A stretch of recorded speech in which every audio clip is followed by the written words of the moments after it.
We all have favorite games that we replay over and over throughout our lifetimes. Like a great film or a great record, a great game never gets old. Take The Dope Man, for example. I play the first 4 Silent Hill games every year around Halloween, along with a few certain SNES games. Ocarina and Majora are usually biannual affairs, along with a round of Yellow or Crystal. And I revisit San Andreas every few years. But there is one game that I must have played and beat more than any other.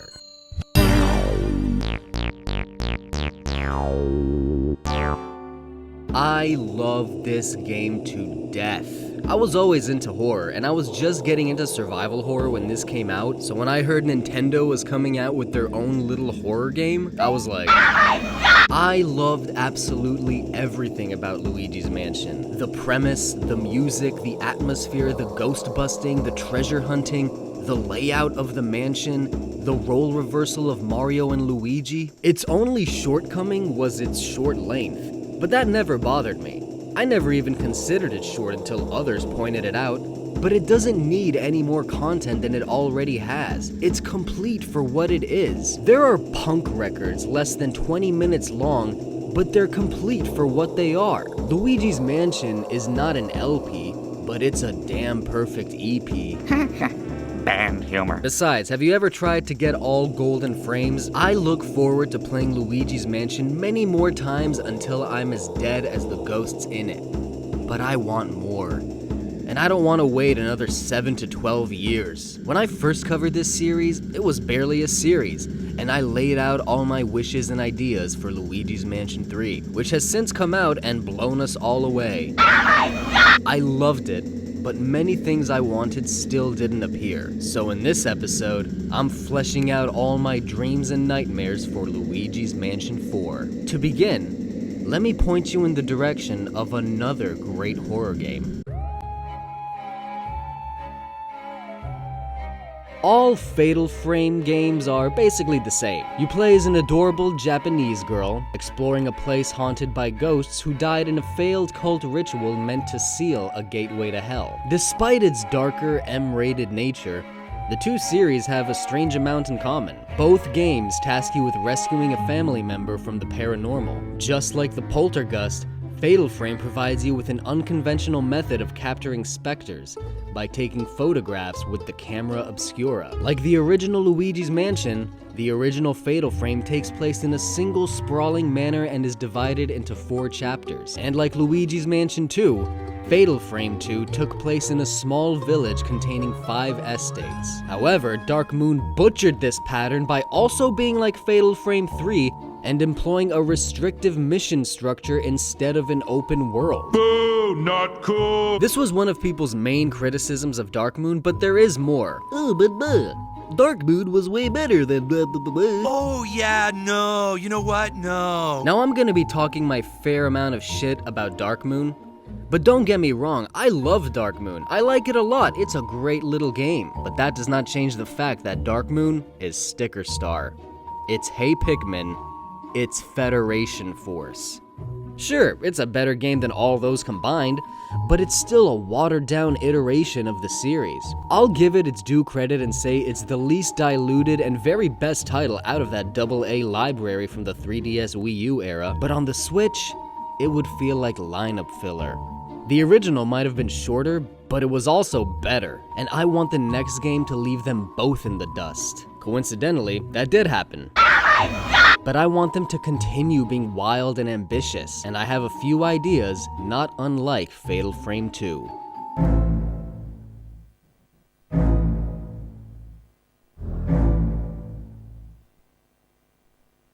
Crimson Butterfly took place in All Gods Village, an open-world environment. The village feels small at first, but in it lie the ruins of 5 massive, complex mansions and several other points of interest. All the locations were connected and relevant to the plot, while Dark Moon's abodes had nothing to do with each other. A cliché haunted house, the World Trade Center, a Clockwork Orange factory, the setting of John Carpenter's The Thing, and Jay-Z's house. Now those were fun, but listen up Nintendo, cause here's my pitch. Luigi's Mansion 4 takes place in a forgotten ghost town deep in the woods of the Mushroom Kingdom. EGAD discovers it after years of searching and summons Luigi for his biggest adventure yet. He can explore the surrounding forest, the village roads, a graveyard, a swamp, a shrine or something, underground tunnels, and several unique buildings that are all connected to the plot. This is the basic design structure for what I can only call my dream Luigi's Mansion game. A semi-linear design weaved around this small open world environment. I mean, a little linearity can always be a good thing, but don't give me this World 3 Level 4 bullshit. This ain't some platformer. Luigi's vacuum isn't just for disposing ghosts, but also garbage. Yeah, I mean, sure, but also for interacting with the game world. In the original, you could suck and blow fire, water, and ice. Then in Dark Moon, you couldn't blow elements and the sucking was changed to a charge-based mechanic, but it also introduced the flashlight strobe and the dark light. And 3 was a whole gear dump with the burst attack, plungers, and Luigi. So what else should the next Poltergust be capable of? This is a vacuum cleaner repair company. What'd you expect? Haji's quick vanish?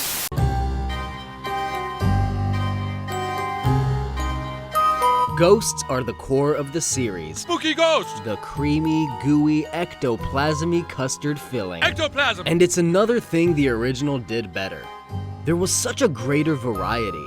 Tall, grande, venti, Harambe, Harvey Weinstein, the ceiling, the elitists, the die guys, the skeletons, waiters, and suicide bombers. Even the rats and bats were ghosts. Dark Moon only had 6 types. They had more personality, but that made things funny rather than scary, and I also found them easier to handle in combat. The original didn't only have better basic enemies, but also the portrait ghosts. Most people who prefer the first game cite this as one of the main reasons. There were 23 of these ghastly dudes, and each one had its own appearance, personality, and battle. With 100 HP, each one was practically a boss fight. Some were genuinely hard, like the toy soldiers, Ice Cube, I got all the game. and Fatty Boombalatti over here. 4 of them were actual bosses. A Dead Baby, Misery Incarnate, Jalhalla, same boss, different game, and the debut of King Boo. Now I gotta admit, Dark Moon's bosses were a bit more creative. Everyone's least favorite bug, chlamydia, ultraviolence, iced tea. But I found them less fun, less challenging, and they were all the same possessor ghost in the end. Even though that final battle with King Boo was a total acid trip, a huge void is left by Dark Moon's lack of a counterpart to the portrait ghosts. Then there's the Boos. In the original, Boos were sinister, cackly, transparent, and told slightly better puns. They only came when the lights were on and you flushed them out of their hiding spot, and then they were fought like regular ghosts. They grew increasingly tough with HPs as high as 300. They went through the walls into adjacent rooms and hallways, and you had to follow them. People thought this was annoying, but I remember when I first tried tracking one and discovered it in another room, I felt so satisfied and the mansion felt so connected, although it becomes utter bullshit in Chapter 4. You even had to catch 80% of them to reach the final boss. In Dark Moon, Boos were cute, bubbly, bouncy, and optional. There was one hidden in each mission, they offered 0 reward besides completion rate, and they had the stupidest capture method conceivable. So where should the series go from here? Between all the different types of ghosts, I want to see some truly inspired content. I once said it wouldn't be easy to capture lightning in a bottle every time with something as special as the freaky family of portrait ghosts. So what is the next step in this direction? Have a wider array of basic enemy ghosts. If they're running low on ideas, they can integrate other things from the Mario universe. I'd kinda like for them to tie both series closer together anyway. The ghosts of dead Goombas Mario and Luigi stomped in the past, poison mushrooms and question marks, and so many other spooky Mario enemies, some of which haven't been seen since their debut. Class 1 kind of ghost as a collectible. EGAD can give you a reward for every 10, a certain amount can be required to progress, And if you collect the proverbial 100, he'll give you something that's super good but rendered useless by the time you get it. Boos are the obvious match for this. 100 collectible boos. They can be scattered in a bunch of ways all around the whole village, kinda like the toads in the Origami King. You find them, and then you fight them like regular ghosts. None of this weird bouncy beach ball shit. And 3, the special ghosts. The big kahunas. The game's equivalent to portrait ghosts and boss ghosts. And again, like Fatal Frame, these ghosts can be designed around the story. The important thing is to make them interesting characters, because boos are boos and basic baddies are basic. They can make some cool boo characters also, but I feel like this trifecta of basics, boos, and bosses are a good course. If they were to inject the series with a bit more lore, then the common survival horror trope of the written word would be really cool. Notes, letters, diary entries, newspaper clippings. The whole story should be one giant puzzle you need to solve with one of those detective boards strewn with pushpins and strings connecting photos and dates. Well, this whole box is Pepe Sylvia! No entries have deep narrative, so it would be a welcome addition. And don't tell me Nintendo can't write a good story. Shut up! You don't know nothing but anything. So yeah, the story could inform the design of the upper shelf ghosts, and the more important ones can be highlighted into boss battles. Basic baddie ghosts, classic collectible ghosts, and a spiritual successor to the portrait and boss ghosts would make the perfect enemies in Luigi's Mansion. Spooky ghost!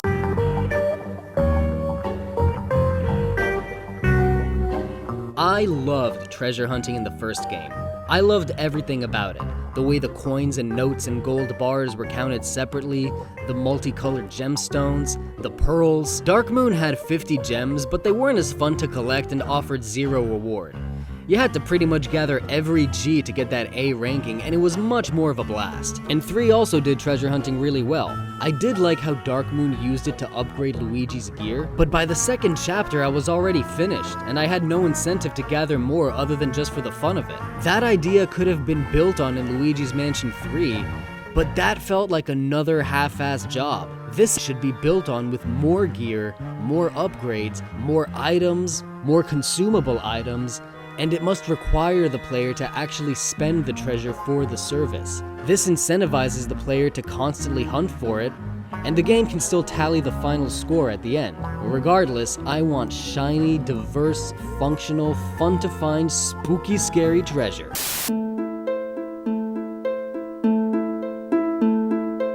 Now, I mentioned making Luigi's Mansion scary, and I'm serious. Make it scary. And don't tell me it's a kid's game. Shut up! The original was so much scarier than you remember. Okay, if you can't use the term scary, then at least concede it was gloomy, moody, and had a way darker tone. However, that game was made by Nintendo in-house, and the series has since been in the hands of Next Level Games. Dark Moon had brief periods of eeriness, but quirky lightheartedness and a heavy emphasis on humor killed the vibe established in the original. The original had some funny moments to balance the tension, but it never ruptured the atmosphere. It was funny like a David Lynch film, a grim tone with occasional high-quality jokes that are made even funnier by their incongruity. The original had a ghost bulldog, Dark Moon had a ghost terrier. I suppose without scarce resources, it's technically not survival horror, but Luigi's Mansion should still aspire to at least be a horror game, and Luigi is the perfect candidate for a Nintendo horror game because he's a total wimp. Lighting is an area where the original shined, or rather glimmered. That game knew how to apply darkness, and when I say dark, I mean pitch fucking black. Every room started out dark and gloomy until it was cleared of ghosts. Same with the areas until their respective bosses were defeated. And even with the lights on, it still felt dark. Lighting in this game is so real it's eerie. There's no invisible sun. every light has a source. Lamps, candles, chandeliers, fireplaces, the glow of the ghosts, and often nothing but Luigi's flashlight. You can even turn the flashlight on and off like a Silent Hill game. You can light and blow candles to adjust the glow, and the difference was so noticeable. Little details like the thunder and of course the blackout. Compare this with Dark Moon and you'll find the 3DS graphical imitation results in less control over cinematography. The lighting in Dark Moon is dismal. And by that I mean it's not dismal enough. Rooms, halls, and even caverns are made much brighter with what have to be the most powerful torches ever programmed. They should have just called it Luigi's Mansion Light Moon. This is a stark contrast from 3, which had the best lighting of any game on the Switch. However, Next Level Games introduced the cartoony art style into the mix that completely overshadowed the original's more realistic tone, and I imagine it's here to stay. I can't deny that it fits the Mario universe more, but I can't overlook the fact that the original's realistic art style was a major contributing factor to that game's darker, moodier tone, and Next Level's cartoony art style plays a major role in combating that element. Now, one thing Dark Moon did not dial back on was audio. In fact, the whole series has exceptional sound design. The original is made moody, ambient, and foreboding with deep cellos, high theremins, and harpsichords. Dark Moon starts off playful and campy with derpy clarinet licks, but quickly transposes into a lot of discord. The most effective part of that game's atmosphere is its sound. And 3, well... At the same time though, you could say Next Level Games uses a little too much sound. The original devs knew how to execute the most crucial sound of any horror game: silence. Whether the lights are on or off, no room in the mansion plays a song on loop. Only the hallways, which feels balanced and gives a feeling of resolution when the boss is cleared and all you can hear is Luigi's footsteps. And who can forget Luigi nervously humming along or whistling once the space is cleared? This has to be the quietest game Nintendo has ever produced, and it's just another reason why I love it. I love video game music, but silence is way more realistic and sometimes more refreshing than an endless catchy tune. So continue making awesome music, maybe make it a bit spookier, and space it more apart to inject some nice fat sacks of nothing in between. Do that, Nintendo, and I promise that this will be you. Silence and money. More band humor. Another way of making it scary is through gameplay. And they can do that by making it trippy. Optical illusions, traps, twisting corridors, hidden passageways, secret rooms, and stuff from a game design perspective I can't even begin to think of. They should take this opportunity to get weird, be as surreal as possible. This will result in the most gloriously complex puzzles. One thing I wanted for the third game is trippy, crazy puzzles, and damn did they deliver. The movie studio TV puzzle alone was a trip. Nintendo loves puzzles, and trippy, mind-bending puzzles are a perfect match for this series. One of the mansions could be a labyrinthian maze like the Manor of Sleep, an inspiration from Fatal Frame 3 I would not be opposed to.